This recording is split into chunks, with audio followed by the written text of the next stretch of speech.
जय हिंद friend, welcome back to my YouTube channel password police में। अगर आप उत्तर प्रदेश पुलिस की तैयारी करते हैं तो यही वो क्वेश्चन है जो 17 फरवरी 18 फरवरी में पूछे जाएंगे। आप कहेंगे सर 21 से क्यों क्वेश्चन लिए हैं, तो 20 तक क्वेश्चन हम वीडियो बना चुके हैं।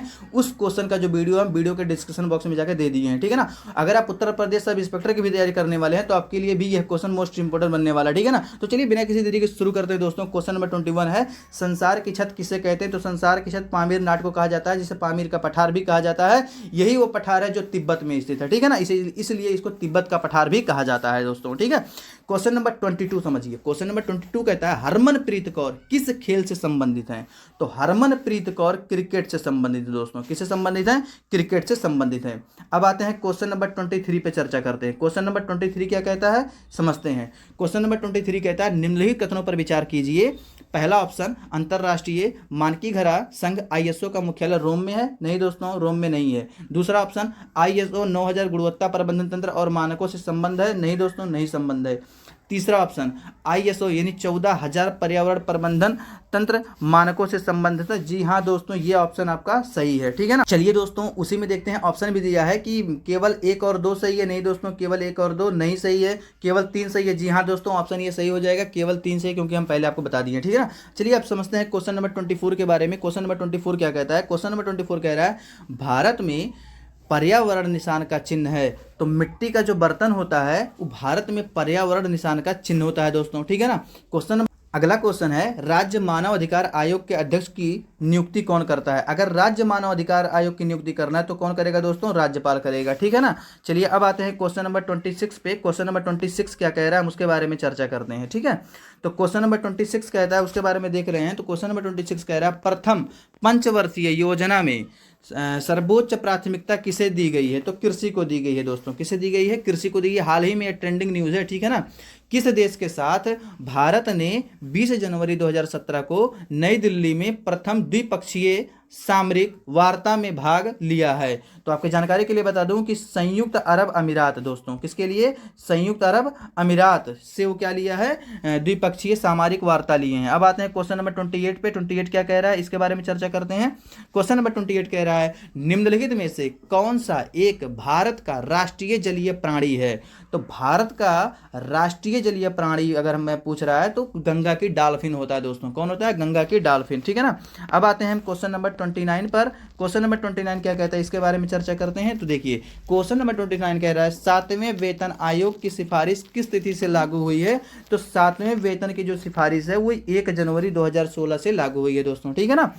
चलिए दोस्तों, अब आते हैं हम क्वेश्चन नंबर 30 पर। क्वेश्चन नंबर 30 कहता है पेलिकन बोर्ड फेस्टिवल 2018 का आयोजन किस राज्य में हुआ। तो आंध्र प्रदेश में हुआ दोस्तों, ठीक है ना। अब आते हैं हम क्वेश्चन नंबर 31 पर।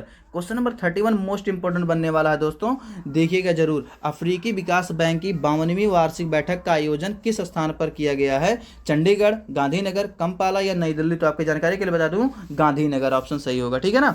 निम्नलिखित साहित्यकार और उनकी रचना में कौन सही सुमेलित नहीं है। हमको बताना सही सुमेलित नहीं है। देखिए केशव दास, ये रसिक प्रिय लिखे थे, ये सही है। प्रेमचंद कर्मभूमि रंगभूमि जैसे रचना ये किए थे, ठीक है ना, ये भी सही होंगे, ठीक है ना। महादेवी वर्मा यामा लिखी हैं, ये भी सही होगा। लेकिन जयशंकर प्रसाद यशोधरा उनकी रचना नहीं है, ये ऑप्शन क्या होगा? सही सुमेलित नहीं है दोस्तों, यही राइट आंसर हो जाएगा, ठीक है ना। अब आते हैं हम क्वेश्चन नंबर 33 पर। क्वेश्चन नंबर 33 क्या कहता है इसके बारे में चर्चा करते हैं। तो क्वेश्चन नंबर 33 कहता है पश्चिम में कौन सी नदी काफी हद तक उत्तर प्रदेश की सीमा निर्धारित करती है। चंबल नदी, केन नदी, गंगा नदी या यमुना नदी। तो आपको जानकारी के लिए बता दूं अगर पश्चिम में पूछेगा तो ये कौन सी नदी होगी दोस्तों? यमुना नदी होगा, ठीक है ना। तो चलिए दोस्तों आते हैं क्वेश्चन नंबर 34 पर। क्वेश्चन नंबर 34 कहता है प्रदेश में सर्वप्रथम किस पक्षी विहार की स्थापना की गई। तो दोस्तों प्रदेश में सर्वप्रथम नवाबगंज पक्षी विहार की स्थापना की गई थी दोस्तों, ठीक है ना। अब आते हैं क्वेश्चन नंबर 35 पर। क्वेश्चन नंबर 35 क्या कह रहा है इसके बारे में चर्चा करते हैं। क्वेश्चन नंबर 35 कह रहा है पूर्व पश्चिम और उत्तर दक्षिण कॉरिडोर यानी 6 लेन के राष्ट्रीय राजमार्ग को एक दूसरे से मिलने का स्थान कौन है। तो आपको जानकारी के लिए बता दूं झांसी है। झांसी उत्तर प्रदेश का एक जिला है, ठीक है ना। चलिए अब आते हैं नेक्स्ट क्वेश्चन पर। क्वेश्चन है क्वेश्चन नंबर 36, दिल्ली का नया राज्यपाल किसे नियुक्त किया गया है। मोस्ट इंपोर्टेंट लिख कर ले लीजिए, दिल्ली का नया राज्यपाल अनिल बैजल को नियुक्त किया गया है दोस्तों। अब आते हैं क्वेश्चन नंबर 37 पर। क्वेश्चन नंबर 37 क्या कहता है फरवरी 2018 को इंटीग्रेटेड टेस्ट रेंज चांदीपुर से पृथ्वी सेकंड मिसाइल का सफल परीक्षण किया गया। इसकी मारक क्षमता, तो दोस्तों आपके जानकारी के लिए बता दूं, इसकी जो मारक क्षमता है वो है 450 किलोमीटर। दोस्तों कितना है? 450 किलोमीटर। चलिए अब आते हैं क्वेश्चन नंबर 38 पर। क्वेश्चन नंबर 38 क्या कह रहा है उसके बारे में हम चर्चा करते हैं। क्वेश्चन नंबर 38 कहता है, हाल ही में किसे राष्ट्रीय कैडेट कोर यानी एनसीसी का महानिदेशक नियुक्त किया गया है?